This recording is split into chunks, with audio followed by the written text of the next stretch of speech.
you got a lot for. So guys, just a little bit more about what we want to do here, guys. The goal of doing these calls is to add value back to the real estate community as people continue to still come in. And we want to bring in the best people in the industry that we know and the best people, especially when it comes to branding. So that's why when we reached out to Hollie, it was a no-brainer for Hollie to come on. She's been working in Hollie, how long have you been in the real estate industry for now? So I interviewed with Jay and John back in 2009 and 2010, early 2010 is whenever I got my license and was selling on Jay's team. Yeah. And you've been in real estate ever since, and you've really specialized in the branding. And what we're going to be talking about today is 11 ways to establish authority. So before we get into that, how did you get into this space? It's so funny because it actually just kind of came out of like happenstance, if you will. Yeah. So I literally just started, I'm just super resourceful and I just start doing my own thing. And then I started getting all these DMs from all my friends. They're like, who's doing your stuff for you? Or how are you doing this? And I'm like, I'm doing it myself. And I started to kind of do like DIY tutorials. And I noticed though, like all of our associates and colleagues, like they don't have time to DIY. Yeah. So it kind of just went from me just doing it for myself and my business to now helping other people do the exact same thing in theirs. Yeah. And, so like, where did you get, because you always kind of had that eye for the branding, because it went back a little bit further than that, didn't it? Yeah. I would have to say it probably, this is going to date me, but it has to go back to my MySpace days. Yeah. Whenever like I was always on point, like my profile was super cool and flashy and fun and annoying. And I think it's always been such a fun creative outlet to really express yourself through visuals, especially in the online space. And, transitioning that into real estate, you were part of some really big teams and like help grow a lot of these big teams. How much of the branding did you see play a big part in that? Oh, every time. I mean, I honestly, like, I feel like everywhere I go, whether it's in an Uber or it's a restaurant or it's literally just chatting with people, I feel like everyone has their real estate license. So it's important as real estate agents for us to really build that authority and show our expertise and showcase how we're different than the next person who probably doesn't have all the education and all of the requirements that we've really worked hard to get.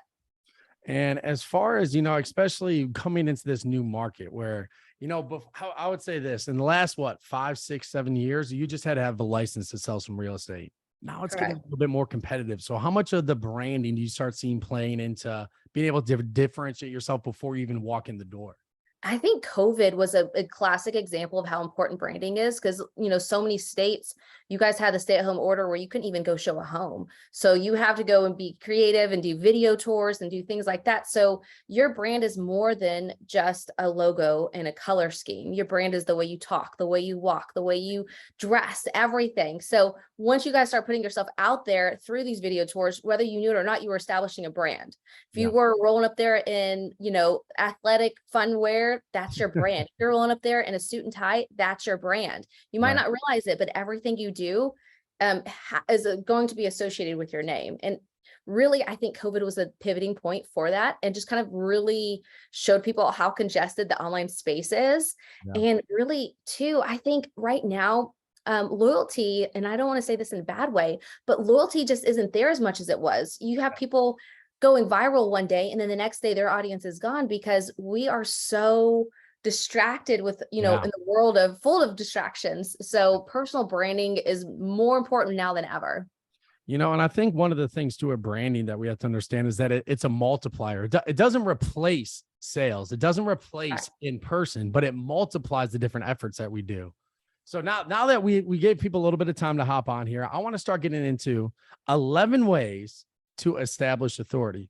So Hollie, I'm going to turn the mic over to you to get us started. Awesome. Well, I'm going to share my screen if that's cool with you guys. And I got a little presentation because I'm a visual person and I'm sure you guys learn visually as well. And guys, just so you know, Hollie, would you be able to share the slides after the presentation or something that you have? Perfect. Yep, 100%. Nick, it looks like I don't have the availability to share screen. My man Chad is going to make sure that you get that availability there, Mr. Fedora.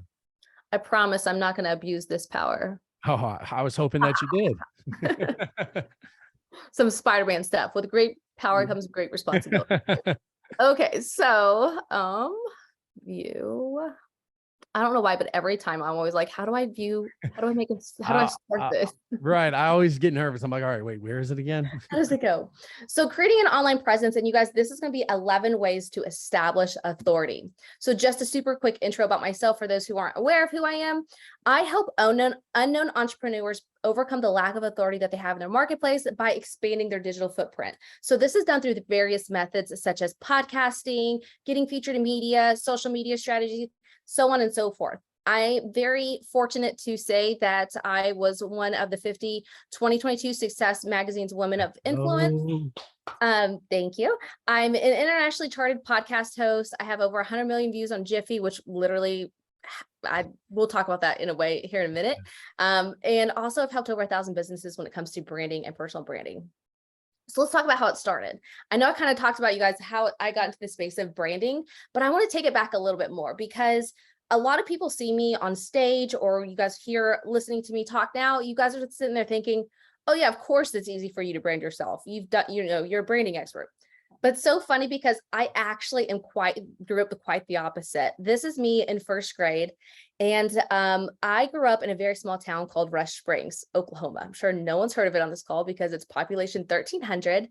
Not only did I grow up in a small town in Oklahoma, but I grew up in low income housing in the small town. So like we were not only the poor people, but we were like the poorest of the poor people, right? And in first grade, I legitimately only had one pair of jeans. And it was these black pair of jeans you see in this picture. And in, just like you in school, you have these little crushes. I had this crush on this little boy. And I was thinking in my head, like, if I can just get his attention, he's going to pay attention to me. He's going to ask me to marry him. We're going to run off of the sunset. Like, I'm already naming our kids, probably not really, but I'm just being a little dramatic. But anyways, I had this whole scenario in my head of how I'm going to get this guy's attention. So I play tag with him. I do just like I played out in my head. I tag him on purpose. And when he turns around, he doesn't, get on one knee and, ask me to marry him. He instead says, he looks me up and down. I was like, why do you wear the same pair of jeans every day? And you guys, that literally hurt my stomach. I got so embarrassed. My face got hot. My hands got sweaty. Felt like an Eminem song, Yeah. Mom spaghetti. But anyways, I literally was mortified. And from that day, I realized attention equals negativity. So I always played it safe. I always laid low. I really got into music. I'm not a musician, but I enjoy music. Just growing up the way we did, literally the only thing we had to do for fun was listening to music and create cassette tapes. So that's kind of how it started from how I grew up. Fast forward to 2017. Actually, let me take you guys back a little bit more. I was on Jay and John's team in Lawton, and I loved being on this team because I got to hide behind Jay's face. I got to hide behind his logo. Just so people know that don't know who she's talking about. She's talking about Jay Kinder. He's like a bigger team lead, like a bigger guy with somebody with a big brand and team. Yes. Yeah, he had a huge brand in Lawton, Oklahoma. Yeah. And I loved it because my face wasn't on the billboards. My face wasn't on the for sale signs. I still got to play it safe. I did not get that attention. They, of course, encourage us to still build our own brand and attract people, our sphere, because obviously if we close deals, they win. So it's funny because they bought some flip cameras. This is before iPhones had good cameras. I'm dating myself again a little bit, but anyways, I was like, you know what, I'm going to do a video tour of this new construction. Mind you, this is 2011, 2012. So I'm sure it was like Blair Witch Project. There was no tripod involved. It was like shaky crazy. But I took it, I uploaded it to YouTube back then. Of course, YouTube wasn't the monster that it is today. And I, uploaded it. I'm thinking if I get 50 views, maybe I can get one of those people to buy, or that house from me or whatever. Right. So literally a week later, I checked the stats and I about fell out of my chair when I saw that there was over 30,000 views on this video. And knowing what I know now, I would have went and looked at the analytics, capitalized like where they fell off, what got them, all this other stuff. Yeah. Instead, that small town girl in that picture right there came back and to who I was. I not only deleted the video, but I deleted my entire YouTube channel because I got freaked out about who was watching the content. I know, it's so funny, so funny. But I'm just giving you guys a glimpse inside of how my mindset is. And if you guys are having trouble putting yourself out there, trust me, I've been there, I've done that. I still struggle sometimes hitting send or submit on things, but that's kind of like my struggle up into 2017. I wanted to get into e-commerce. So I started an online boutique for concert goers. And I did what any smart business owner would do. And I hired a coach to help me collapse time and see around corners. And he had asked me a very profound question. That question was, what are you doing different than Amazon, or what are you doing different than Target? Both of those are major retailers that someone can go to and get a Guns N' Roses t-shirt for $12. Right. Why are they going to go to your online only boutique and pay $36 for a shirt that they don't even know if it's good or not? And I'm really kind of like stuck with me, because I'm like, that's very true. Of course, I've always had that marketing mindset and that background. So I knew that there was a sense of community that needed to be built. So what I did is I'm always going to these shows and concerts, and I was somehow get to meet and greets and things like that. So I'm like, why don't I just take that, hit record, and turn it to a podcast? So really that started me putting myself out there and having the feedback from when I started to do that. People were like, oh my gosh, that's super cool that you're doing this. Or that, you know, my customers, they started submitting questions in for these interviews. They started recommending who I should interview next. So it started to build that community. And I started to realize that not always attention equals negativity. So that kind of changed my mindset. So enough about me. Let's keep going into this. About 5 or 6 years ago, you guys, I was non-existent online. I even checked on Facebook. There's a little checkbox if you go in the settings to hide your profile in a Google search. I literally hid my profile in a Google search because I was still weirded out about people finding me. Yeah. It was crazy. So 5 or 6 years ago, I was non-existent. Fast forward to today, if you type my name in, you will see a recurring theme, and you'll see that there's, you know, you always see podcasting, you see branding, you'll see things that are like intentional, right? And I know what you guys are thinking, like, cool story, bro, but like, how can I do this? Like, that's a cool story, but you know, don't worry, I got you. So here are ways that I personally used to create a digital footprint, build a following, and establish authority online. And most importantly, how you all can too. Again, going back to that girl with black jeans, I will say I'm so grateful growing up the way I did, because it made me a very resourceful person. Being resourceful, I always find a way to do things. So all of this is DIY methods. And I will say, I know there's a lot of major team leads on this call and listening to the replay whenever it gets pushed out. Take this and then maybe have your assistant help you if you don't have the capacity of doing this. But again, these are all DIY methods that you guys can totally do on your own. So I want you guys to do this right now. Whip out your phones, and I want you to Google your first and last name in a Google search. And then while you guys are Googling that, and if you have a common name, say like Jane Doe, just do Jane Doe Realtor or Jane Doe and then put your area. But while you guys are doing that, look for some things. I want you to rate yourself. How are you showing up on a Google search? I will say this, love it or hate it, people are going to Google you. A couple years ago, I went to a salon to a new stylist I've never talked to. I'm not Facebook friends with her or anything. I made an appointment. By the time I sat in her chair, she was already asking me about the podcast that I was doing. That tells me she was Googling me. So if my hairstylist is Googling me, don't you think that somebody who is inviting you to their home to possibly sell it is going to Google you, right? So while you guys are looking at that, obviously you're looking at how you're showing up, but I want you to kind of do the flip side.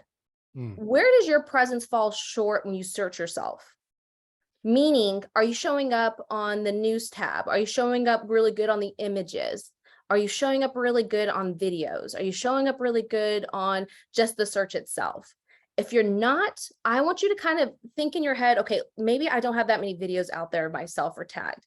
Keep all those places where you fall short. And as we go through these 11 ways, I want you to think, okay, you know what? That's going to be a way that I can fill that hole in my Google search. I think this is something that most of us don't like looking up. How many people have Googled themselves before realizing how important it is to do it? Correct. I feel like that's one of those things where we're taught like, oh, you don't Google yourself. That's weird. But like, how important is it in this industry to be able to Google yourself? The first question is, do you even pop up? Correct. Do you even show up? But yeah, continue going. Or do you show up in an old social media profile that you forgot that you even have? And it's like, trust me, been there, done that. Yeah. So okay, now that we are done with Googles, everybody put your phones up. Let's get back to class. Right. Now, before we hop into this, one of the things I always have my clients do is think about 3 to 5 keywords you want associated with your brand. So these 3 to 5 keywords, these are going to be words that align with your brand and your avatar. If you guys don't know what an avatar is, it's your ideal client. So it's a buyer, seller, luxury, investor, first-time homeowner, so on and so forth. Number two, it's something that you want to be known for, right? Like for me, an example, I don't want to be known for as the accounting executive because you guys, I don't even keep my receipts from anything. So I would not want to be known for that because that's embarrassing. Number three, it's something that's evergreen. So for instance, I don't want to be known for, I don't have COVID to be associated with my work, with my brand. Yes, COVID is a real thing, but you know what? It was kind of like a thing that was like back in 2020, right? So you kind of see the fizzle out and people are kind of used to it. Think about something that's evergreen. So let's talk about how you not start it. Don't fake it till you make it. Don't you falsely use credentials. Don't sell other people's content without giving credit where credit's due. You guys obviously don't be perfect. That's not relatable. People want you to do two things when they start following you. They want to see that you're ordinary, that you're like them, but they also want to see that you're extraordinary, that they want to be like you. Those are going to be the two ways that you really start building a tribe and really start creating content that's going to be something that's magnetic and people want to binge watch. Rule number 1, 2 is walk the talk. So for a classic example, you guys, you will not see me out on Facebook ranting and raving out how awesome it is waking up at 5 a.m. every morning and getting the work done before everyone's awake. Honestly, I barely roll out of bed at 6 a.m. to get my son to school. I eat Cheez-Its for breakfast, and I definitely drink way too much coffee. I'm not the one that's going to be giving anyone advice when it comes to health and fitness, right? So walk the talk. I know that there's people that we see out there that we admire, that we want to be like them and aspire to be like them, but that doesn't mean that that's us. So let's get to the nitty gritty. With all that being said, here are 11 ways to create an online presence and really build authority in your marketplace. Number 1 is no shocker, it's podcasting. As you guys had heard in my very short intro, podcasting is the very first way that I started branding myself. And it's going to be the one that, like, literally, if someone talks about a podcast at a party, I'm like, I literally just beeline to them because this is my favorite way. So why podcasting? Well, first off, over 80% of Americans know what podcasting is. So there's no reason why that you guys should not have this in your content strategy. Also, too, this is a way that you guys don't have to fake it till you make it and use credentials that aren't yours. You legitimately say, I am featured on iHeartRadio. I am on Amazon Alexa. I'm on Audible. I'm on Spotify. I'm on iTunes, so on and so forth, right? You get to say that you're on these platforms that, like, literally, it's not like a social media account. Not everybody could just sign up for it. Everyone has, exclusive access to it.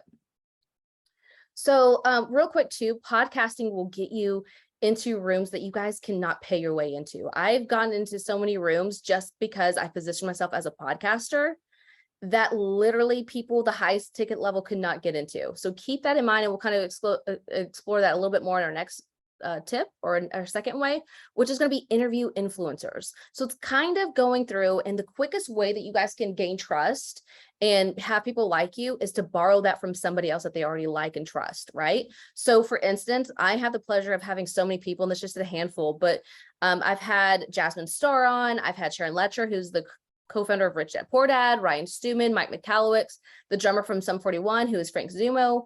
All these people have been, I've had an honor of speaking with and having a one-on-one time with them, right?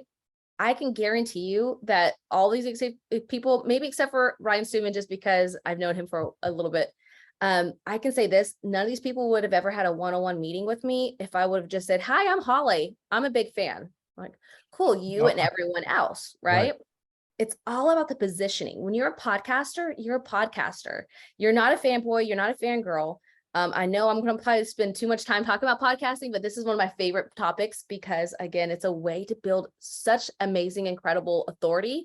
Because whenever, not only to them, but also to whenever I publish that, hey, I interviewed the drummer of Sum 41, people are like, well, who are you? And why does this guy want to talk to you? It creates interest. Curiosity is a great way too to build authority and, people tuning into you.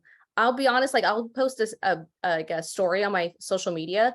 It'll be a picture of just like an airplane window. It'll be like the geotag of somewhere in the sky.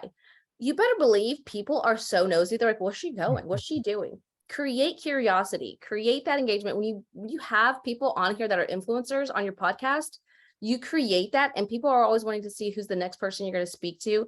And it's just a cool way to, again, land your dream meeting. So you guys, maybe it's not an international rock star for you guys, but maybe it's the builder that you've been trying to get his business for so long.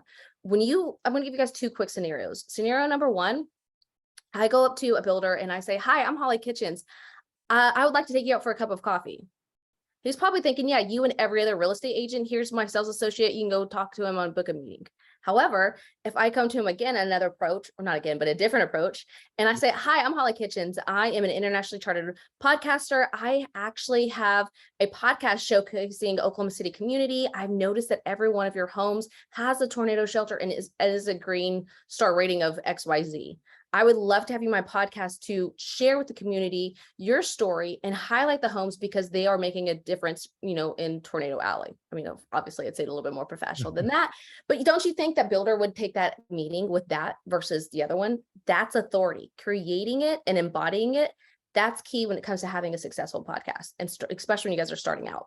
And how much of it is letting them know that the podcast, even if you're just getting started, like you said, getting listed on the different platforms, it's not begging them to come on your podcast. It's more so come from the position where you're only interviewing the best builders. And I think you could be one of them because of these reasons. Right. So it's not like, hey, would you please come on my podcast? We don't, that's not, I always say this, my quote, if I had a quote for my life, it would be, that's not my brand. Yeah. Begging is not my brand. I say this, especially when you're first starting out, it's kind of hard to get big people. Like, my very first interview was not, Jasmine Star. Right. However, what I do is I find a way that I can leverage my platform for them. I don't talk about myself when I invite my people on. I don't say, oh my gosh, I'm Hollie Kitchens. Here's how awesome I am. Here's all my credentials. They could care less, not to sound rude, but they could care less about that, right? Unless if you're my mom or like my kids or something, like you probably don't really care how awesome I am. However, Sharon Letcher, I'm going to take her as an example. She had a book, Exit Rich, that was coming out in 2 months. It's already published been then, but beforehand, it was coming out in 2 months. So you better believe I approached her with, hey, I have this internationally chartered podcast. I would love to provide a platform for you to go in and talk about your book. I turned it from me to her. That's the key to podcasting is you really want to leverage it and showcase it as a platform for them. Not that you're this amazing, fun podcaster, because nowadays and age, people know that time is money. And especially when you guys start getting to this level of people, they're going to be very selective in who they talk to. So it's all about the approach and it's all about the positioning when it comes to it. Perfect. So let's talk about the next way. So the third way is going to be get interviewed. So it's kind of flip, right? You go to interviewing influencers to now you're getting interviewed. And I've had the pleasure of being on a lot of people's podcasts, a lot of people's lives, things like that. I will say this though, like every time I speak on a topic, I go back to my 3 to 5 keywords. So think about like podcasting, think about media, think about getting featured in media, women in business, real estate, because a lot of my clients are real estate agents, social media, things like that. Those are the keywords I associate with my brand. Every time I'm on a show, I don't stray away. I don't talk about waking up at 5 a.m. I don't talk about financials. I don't talk about anything other than the 3 to 5 things that I really know well, right? So I'm going to challenge you guys this. If I was to, every time I say podcast on this video and we had to take a shot, we would not make it to the end. We wouldn't even make it halfway through because there's an intention, right? Because I am going out and building that around it. I was at a music festival and I'm walking down the bathroom stairs and I hear this guy say, oh, there's the podcast girl. I turned around, it was the drummer for a Puddle of Mud. Like, that's all about positioning, right? Because the very first time I ran into him at the festival, that was what I said. I was like, oh, I'm waiting to interview this one guy for my podcast. And that was it. I didn't sit there and say, oh my gosh, I'm a big fan. I remember back in blah, blah, blah. Like I just casually position myself as a podcaster. And however you guys want to build authority, that's the way you guys need to position yourself as well. Next is going to be getting featured in media. So getting featured in media, you guys, is such an excellent way to build authority because again, when people Google your name, you're going to be popping up as a featured person that maybe somebody interviewed or they've done an article over you. And the reason why, again, look, you guys, there's a podcast right there. So we got to take a shot, right? So lots of words being used around those keywords, right? So it's leveraging in media coverage, right? So when it comes to getting featured in media, I'm going to tell you guys a little PR secret that PR agents won't like me sharing it, but here I am. So here's a DIY method that you guys can get featured in media. You go to Haro, so it's Help a Reporter Out.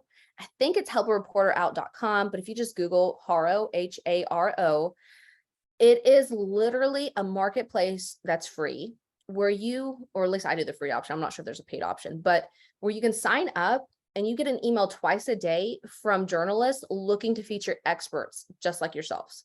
These two features right here, these were because of Haro. And you go in and pitch yourself into those. Again, another one, there's a women in business, and then there's EXP Realty, right? So it's me being a real estate agent and talking about from the real estate side. Again, super intentional. And again, these are all from Haro. So you guys subscribe to that. I subscribe to the general inquiries and then the business. Sometimes they overlap, but sometimes they go spill between. There are other categories like fitness and things like that, which obviously that's not my brand. So I'm not going to be subscribing to that. I will say a tip when it comes to Haro, you guys have to be on it so fast. If you want to get featured, you have to reply back. Usually these, if not all the time, these journalists, they have a deadline and they're submitting it last minute because they're like, oh crap, I don't have enough content. Let me submit it to Haro. So you have to be on it every time as soon as that email comes through. And it's so long. It's a really long email. It's a bunch of different links. Some days you won't see anything that's real estate related, but a lot of times you will see, you know, talking about market shift changing. It's trending right now. So they need a quote real quick, or they need an article real quick. You just click it, you reply back. It's really easy. It's a really easy process. If anybody has any questions, definitely slide in my DMs. I'll help you with that. But that's going to be a fantastic way to get featured and really build that authority. Next is going to be kind of the flip side of that, which is going to be write for media outlets. So we're talking about getting featured in the media, but now let's talk about actually contributing to media. So I'm a writer for Entrepreneur, and again, you guys see podcast right there, take a shot. Like it's literally, we're not going to make it. But anyways. I see it a couple times. Yeah, we will not make it. But it's all about the positioning, and you can be a writer for entrepreneur.com. It is an application process. They obviously just don't allow anyone in. Whenever I had signed up, it was about a year ago, and they had a free option for contributors. Now they think they might have that capacity max, so maybe now it's the paid version. So this one is going to be one that you guys might have to pay. But again, they won't take your money unless if you're actually qualified. So it's not like you just pay and they're like, okay, yeah, you're in. No, it's actually an application process you have to go through. I'll be honest, the first time I did my application process, they said denied. They said that's cute, but come back again and later on, like 30 days, or no, they said 90 days. So you better believe I booked it my calendar, and then I reviewed how did I position myself and how can I position myself better. And the way that I positioned myself better on the application process is I went from me to your viewers, your readers, your audience. So I said, here's how I would love to contribute to your audience. And I started listing out the different ways that helping businesses grow. I took the focus away from me being an awesome person, because again, no one didn't, my mom's not on the panel, so no one cared. Going back and positioning yourself and understanding it's not about ourselves. I know you guys are familiar with Story Brand. I'm sure if not, definitely look into it, but we're not the hero, we're the guide. So have that mindset when you guys are pitching yourself. So Entrepreneur is a great way to do that. If you want to do the leadership, if you do the application process now, I believe it's $1,000 a year, but you have unlimited articles. And I'm telling you guys, to say that you're a writer for Entrepreneur is an incredible way to build authority and really have people look at you, because it is a huge, well-known and established outlet for media. Next is co-host a show. So shout out to Nick. We did this way back when we had the Hollie and Krim show. So this is a co-host opportunity, and it wasn't a podcast. We just had fun. We went live every week and we just talked about real estate, branding, and content, like things that we like talking about and geeking out about. So you guys can do this. I would suggest, find somebody fun. Either you have somebody that you're business partners with, or maybe there's a title rep, an insurance person, let's see, title rep, insurance, somebody that's around the same sphere that's still in real estate. I think that'd be an incredible opportunity too. And also you guys get to cross-pollinate audiences. So like I was being shown to Nick's audiences, Nick was being shown to my audience. So we were really maximizing the reach for, each other. But then also too, we'd have guests on, like you see Lindsay here. Lindsay was a guest on that week. So it's a great, fun way to also build authority, because if you guys see this and you're like, oh, well, that's Hollie, Nick, they must know something about real estate. They must know something about branding. They must know something about content, right? Yeah. I think something else just to point out on that picture too, is that was a couple mics ago for me, a couple backgrounds ago, a couple, places that I lived ago. Just like your background, everything, like, so these things continue to grow, and it's not like there's one set way to do everything. 100%. You need this background, you need this camera, you need these things. There's some different ways you can do it, but it's it should not hold you back. If that's the one thing you're thinking about is, oh man, like, man, you got these nice mics. That was a mic that was not the nicest, but it was just one that we had. But it did it though, right? And like, I mean, here we are still talking about it. And also to you guys, like, definitely do not let technology hold you back. It is not that much. It's not very hard to get started. Yes, you will grow and evolve as you start, but literally you just need good lighting, a good microphone, and then like, you know, your visuals being good. So like making sure you like wipe off your camera, right? There's no fingerprints, things like that. But don't let that hold you back. My very first podcast recording was with a guy who actually owned a podcast like company, like a big network of it. Yeah. And I literally strolled up there. It was at Vans Warped Tour, and he's probably looking at me like, what did I agree to? Who is this girl? Who let her pass security? Which is funny because I actually had to sneak past security because I didn't have a press pass. Nice. Yeah, it was fun times. I'm like, I'm way too old for this. But I got the interview, and I established a relationship with somebody who's very powerful in the music industry, right? And I did that because I didn't let my terrible mic, my terrible audio recording stop me. But yeah, just go with it. Yeah, that was actually a trick we learned from Mike and Jay the one time, is just look up the most highly qualified media outlet for that. Like, we were at this boat racing place for the boat racing places, and we just said we were with them, and they let us right past, and we got past all the media stuff, and we were right up there. So that was like, it's crazy, like the shenanigans, but yeah. Next is going to be do cool stuff on social media. I know that's super broad, but like, I can't just be very specific, but I'll give you guys an example. So the Jiffies, you guys heard that I had over 100 million views. I think right now I'm up 130, 140. And it really happened because, you know, you guys create stories on Facebook or use those GIFs and the story stickers. Well, I kept using these over and over again. And literally, I remember looking at my phone one day, and I'm like, why the heck am I keep branding these people? Why am I not using my own, like myself? So there is a process that you go through on Jiffy to get a brand channel. So I went through, I got the brand channel. I just started making my own and having fun with it and showcasing my personality. And it's funny because like I started getting these messages from people, and they're like, oh my gosh, my friend had you on her story, or my sister sent me a text message. She's like, you're famous, you're on a TikTok. And I'm like, they don't know who I am, but my sister saw me completely different from that moment of time, right? One of my friends who is a musician, he's like, oh my gosh, you're on Zach Wild's story. Zach Wild doesn't know who Hollie Kitchens is. But you know what? Now my friend looks at me differently because they're like, oh my gosh, you're like awesome and you're whatever. I'm like, I'm really not. I just created a story sticker that resonated with the brand and I tagged it correctly, right? Right. So going through and making fun stuff like that is a really great way to create curiosity. Another example of doing cool stuff on social media is, I know it's fizzled out since then, but Clubhouse. Remember when Clubhouse was like the hot thing and like you had to get an invite and no one had invites, and it was like, oh my gosh, I got to get on here. Well, somehow, some way I jumped the gun and I applied for the clubs, but you can have clubs on there, right? Yeah. And this was back in the day whenever you had to like submit like a Google, like a shady looking Google form for a club. So I did 2 of them because I was like, why not? Right. And I guess I got in early enough where they approved it, and people were like DMing me crazy. Like, how did you get a club? I want a club. Do you know how to get a club? So then I'm like, okay, yeah, here's the link how to do it, but you know, whatever. But creating curiosity and doing cool stuff on social media, you guys don't have to be trendsetters. You just have to be trend followers real quick when the trend hits, if that makes sense. Yeah, and I feel like that if you go back, that Giphy on the right, that's that's what you wanted to do when that kid tried making fun of your jeans. I feel like that's what you should have turned around. Like, I'm sure he's, you know, I don't want to dog him, but I'm pretty sure I dodged a bullet. Yeah, I'm pretty sure you did. Yeah, that's the face you want to make. Sick, I would probably still be in Rush Springs, Oklahoma. Nothing wrong with my hometown, but you guys from small towns know as soon as you get out, it's the good thing. Yeah. Anyways, next is gonna be build an influencer site. So these are sites that we build for clients, because when you guys were Googling your name, did you notice the very first URL on a search? It was probably maybe Facebook, Instagram, LinkedIn. It was some kind of social media site. The goal whenever we are creating an online presence is we want to have our website be the first one, because what's going to happen when people click on your name on your Facebook? They're going to notice that, they have notifications. Oh my gosh, somebody liked my picture. Then they're going to go away from your page because of a distraction. They're on Instagram, they're going to start scrolling and they're going to forget that you even exist because there's a distraction of somebody else either liking, commenting, or befriending them, right? So when you guys have an influencer website, you guys get to control your own algorithm, if you will. You get to control your own feed.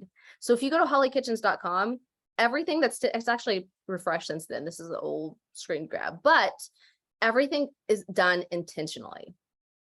It's every media feature that I've showed on there, I've picked it because it resonates with my 3 to 5 keywords. Every resources that are out there, my story, you guys, if I posted my story on Facebook, it would be gone in 5 minutes because it gets lost in the feed. However, hollykitchens.com, I have control over that. So I will say that's another great way to establish authority too. And also too, whenever people are like, hey, I want you to speak, I'm like, oh, here's my link to my speaking page. They kind of take you a little bit more serious and more professional than if I was just to copy and paste a bio that's like mixed match text and a terrible picture, right? So that's another way too. There's so many ways you guys can go through, like ClickFunnels, quick landing pages.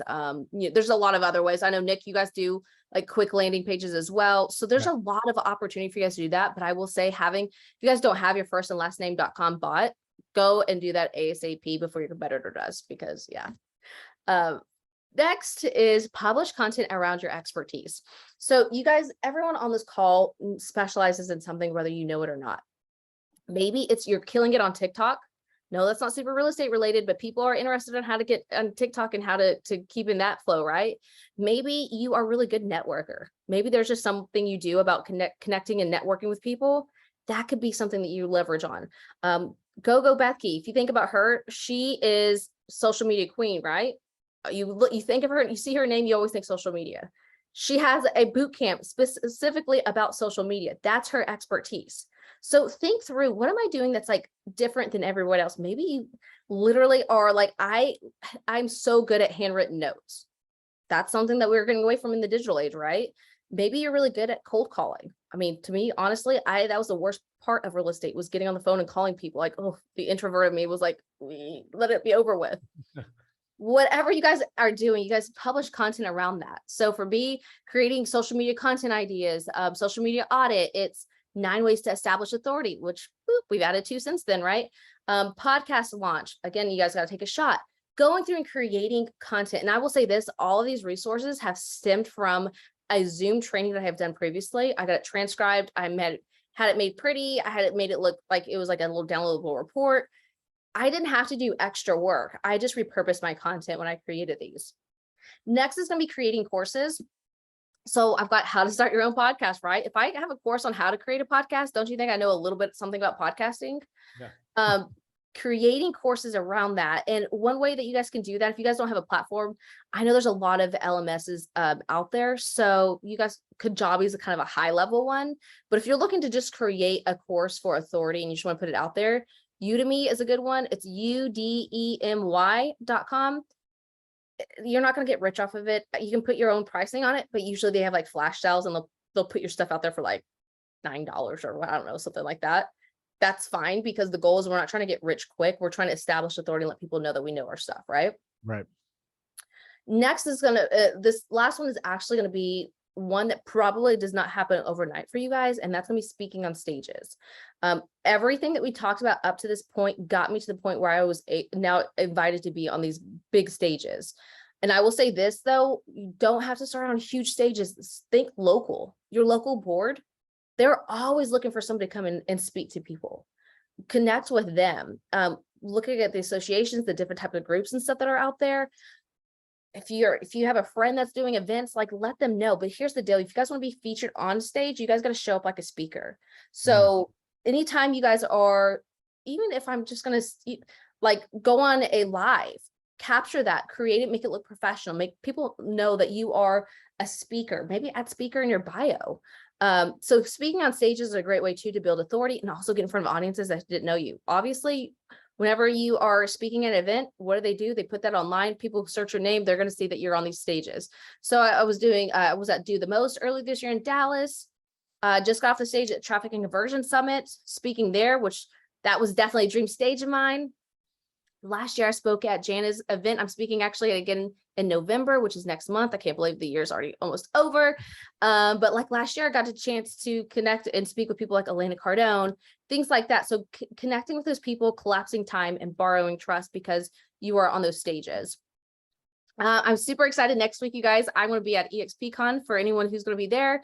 I'll be speaking at the leadership panel on Friday at 9:30 a.m. So you guys, I know it's a little early in Vegas time, but I know we can be disciplined and make it.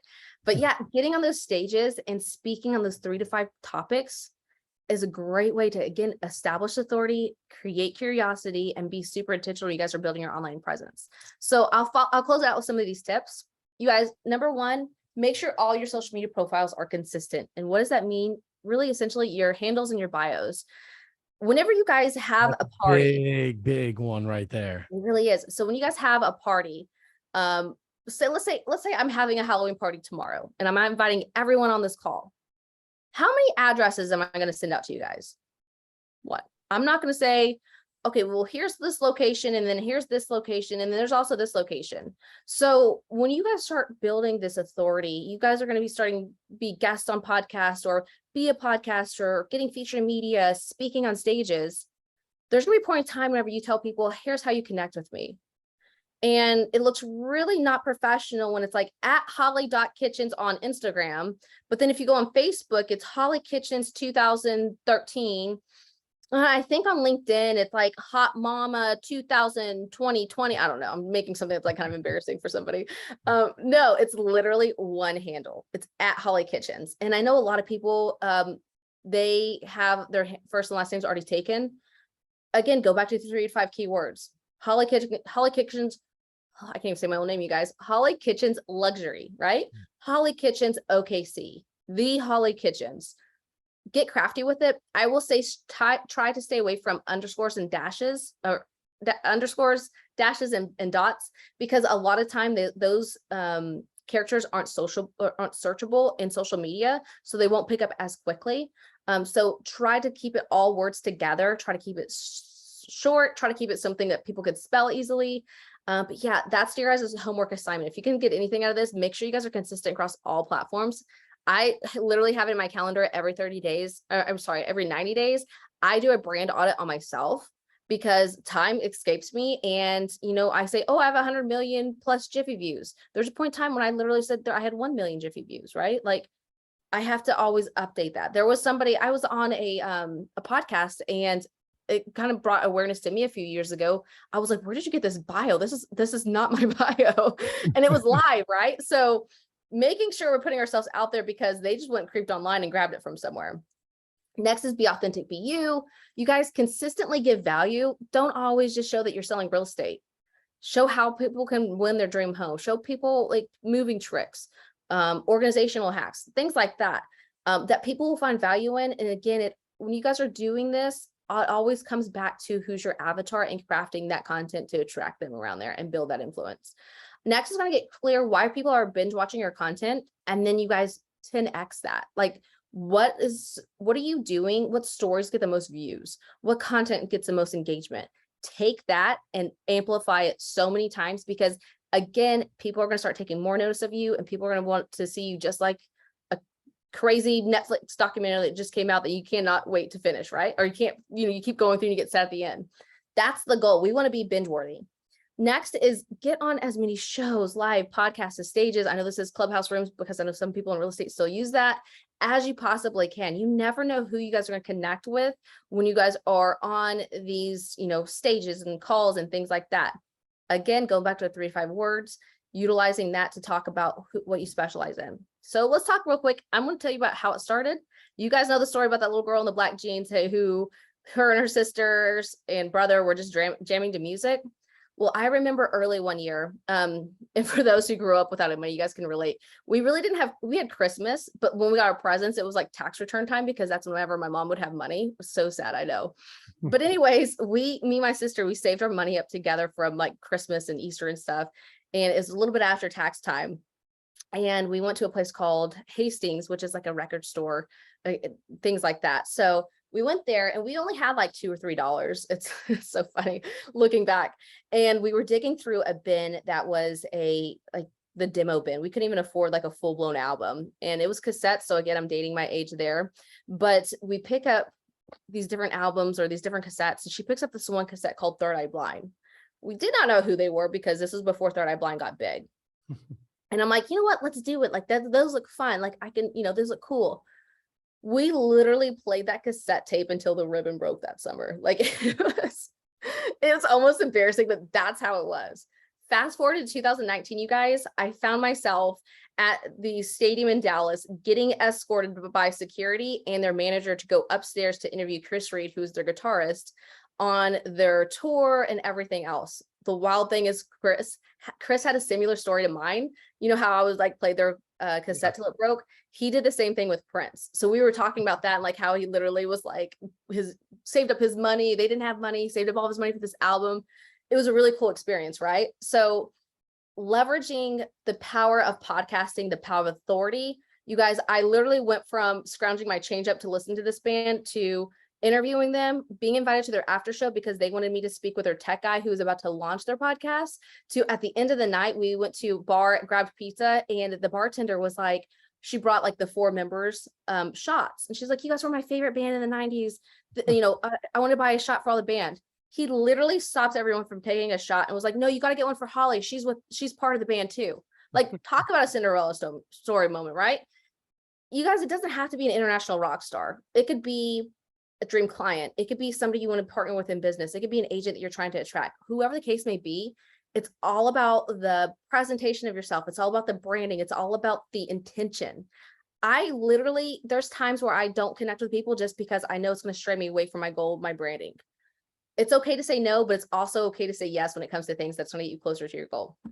So with that being said, I'd love to connect with you guys. Again, there's just one address at Hollie Kitchens on all platforms. I did a little scan thing too. So there's at the bottom, there's links to there. And there's also like some free resources too, like podcasting checklist. So you guys take a shot. That's all I have for you guys. Nick, do we want to do any Q&A or anything else we want to chat about? Oh, I think Nick looks like he is frozen. Unless if he's really good at just standing still for long periods of time and not blinking. Okay, let me stop this share. I'm going to check the chat and see if you guys have any questions until he hops back on. Okay, I don't see anything here. And I think we lost Nick. I'd like to hear if you guys have big takeaways or anything that you kind of noticed from there that you guys can start implementing, or something that you realize that you're already doing really well. I'd love to just open that up for anybody who wants to chime in. I really loved that you said take what you're amazing at and emphasize that, build your brand around that, because you're already good in it. You might as well just build around it. 100%. And Taylor, if you don't mind sharing, is there something that comes to mind for you that you're like, you know what, I could really pour myself into it and leverage this for being known as that go-to expert? So this is also implementing the 3 to 5 words that you want associated with you. I'm known for being really friendly, a very people-y person. I love people, and me emphasizing that, I have literally built my entire brand around me just being friendly.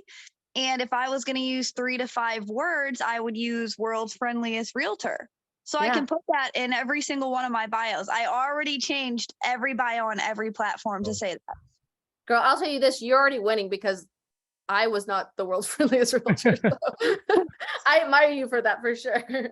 Welcome back, Nick. I was like, he's standing still for a long time. It just quit. My Zoom quit. I'm like, man, did everybody just get kicked out? I hate when stuff like that happens. But we are back. So are we at the question phase? Because I had a couple for you.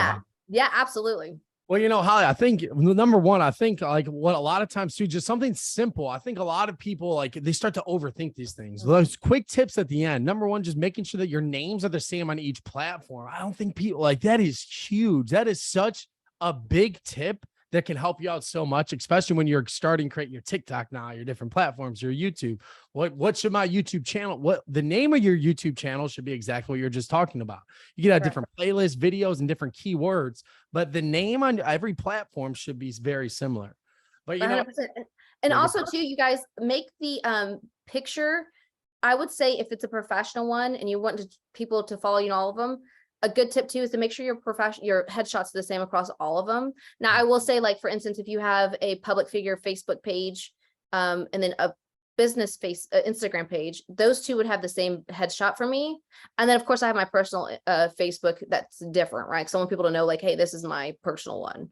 So if you want people to follow you, because I don't know if it's happened to you guys before, but like I'll search somebody's name and I'm like, I think this might be them. They look a little bit Right. different. Maybe it's an old picture. So making sure that those if not the exact same, just make sure you guys look the same in them too. And guys, think about this. I know like sometimes we get scared when we start thinking about doing interviews, doing these different things. Some of the easiest videos in the world are interviews.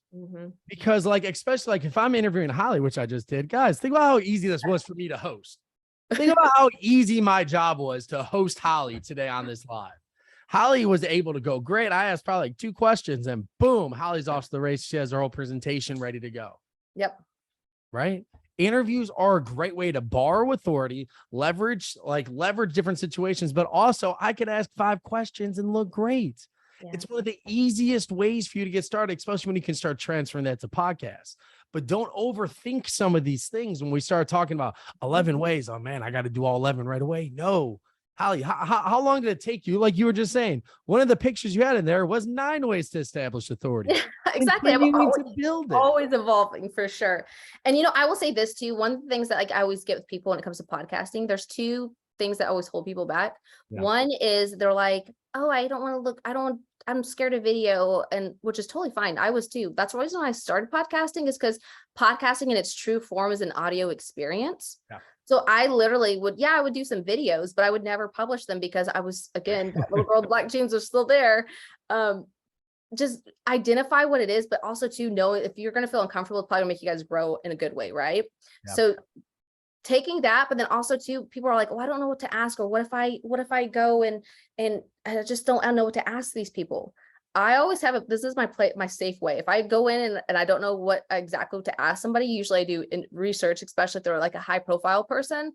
But if there's a time in Vans Warped Tour where I had a press pass, and that's another funny story. But I literally, this was the year after I had started my podcasting journey, but I literally would ask them like, okay, so like, where have you been? What have you done? So the past, what are you currently working on? And then what do we have to look forward to next year? Those 3 questions. And then of course you just feed from those questions. Like, where have you been? I can sit there and tell you my story about Oklahoma and being small. Whoa, I would have never guessed that. Let it know. What's some challenge? You can take questions from people's feedback from that. So those are 3 questions that I always go to. If I'm like, I find myself in an interview and I'm like, oh, what else do I say? Or I don't know what else to talk about. Those are always good, safe place to use as well. So guys, we do have some more time for questions, but Hollie, would you be able to share some of the things that you just had into like downloadables that we can send out to individuals? Say it one more time. Can I share what? Share the presentation or like some of the websites and things that you talked about. Yeah, absolutely. So for the resources that I was chatting about and showing you guys, if you guys just, I'll show that again real quick on that code. It's actually it's in my Instagram bio too, but it's ig.holliekitchens.com. And then you can see that if you go to holliekitchens.com too, and just go to resources, and you'll see, or I think it says free resources. I don't know, one of those things. Just go there and you'll be able to download that too. There's a podcast checklist. There's a branding downloadable as well. Just, it's free. You guys, one thing I need to work on is my my email marketing. So don't worry, you're not going to be like spam. I'm not going to like blow your inbox up or anything crazy. Yeah. I do see a question in the chat. It says, any suggestions on marketing podcasts, building the audience? So when it comes to marketing your podcast, slap that bad boy everywhere. Put it in your bio that you're a podcaster, put it in your link in your website if you have one, or, KV Core, if you guys have the availability to add a different link it there, add it in your email signature, literally make it known that you're a podcaster. Also too, obviously share them in social media. So what perfect day when it comes to publishing a podcast and advertising it, without having ad spend. Of course, you guys put money behind this, but you'll obviously have the full length episode, right? So you'll probably upload that obviously like on your hosting platforms, and the platforms that I recommend if you guys are looking to start your own podcast, you only need one of them, but the 2 that I recommend is Libsyn, libsyn.com. That's about $20 a month. That'll do it for a podcasting platform. If you guys use promo code LEGEND, I do have a partnership with them. You'll get like a month and a half for free. Also too, if you go to anchor.fm, so it's anchor.fm, that's free. I always recommend that to people who are they're kind of intrigued by the idea, but they don't want to spend money just yet.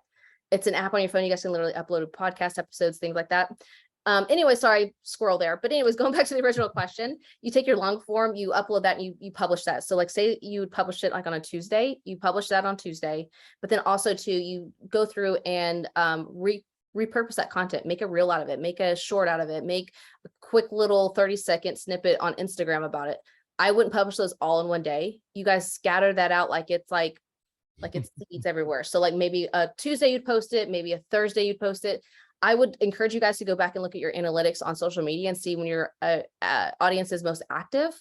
Plan for those are the days that you're going to drop that content. I actually was very fortunate. I don't know how, but I ended up on a call with somebody who works at Instagram, and her number one thing was the platform loves consistency. So if every Wednesday at 1 p.m. you drop this episode or you this reel about this episode, keep that. Obviously sporadically, if you're out in a concert or something like that and you want to post something, post it. But like when it comes to something you want to show up in the algorithm, she said that the algorithm loves consistency. I love it. I'm also gonna add in here real quick the request for adding in the platform. So that's the paid posting and then Anchor.fm. And the great thing about the podcasting, I always get questions too. It's like, well, how do I do a video podcast? Well, you do a video podcast, so you upload it on YouTube is probably the platform you want to keep it on. Also, I would upload it organically on Facebook too. Facebook hates it whenever you try to take them away from their platform, just like any other social media. LinkedIn's the same way. So you'd upload those video formats there, those long form content on those platforms. But when it comes to podcasting, like I said, podcasting in its true form is an audio experience. So on Libsyn or Anchor FM, either one of those, you only need one, because if not, you're gonna have duplicate podcasts. You go and create that one channel, if you will.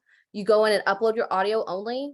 You type in the title, you type in the description, and literally hit submit, and those platforms will distribute it out to like Spotify, iTunes, things like that. I will say, if you're super committed and ready to get podcasting for real, I would encourage you guys to go to Libsyn, because Libsyn will also get you more platforms such as iHeartRadio and Audible. That's not necessarily available on Anchor FM. I love it. I think we had one more question here before we can wrap it up. I think it was the podcast. Like, do you recommend a daily, weekly, or like what's the rhythm that you want to get into with it? So when people are first starting out, I always say commit to at least once a week, just once a week, no more. It sounds like a great idea and it sounds super exciting. Like, you know what, I'm going to do a podcast every morning while I'm brushing my teeth. Right. That sounds great in the moment until you wake up and you're late for work or you're out showing or traveling or something like that. I've known people who were like that. They're super gung-ho and they're like, I'm going to do it. They didn't make it past episode 5 because it was too much. Once a week is a great way to be consistent, but it's also something to be manageable. I would also say when it comes to podcasting, you guys create bulk content.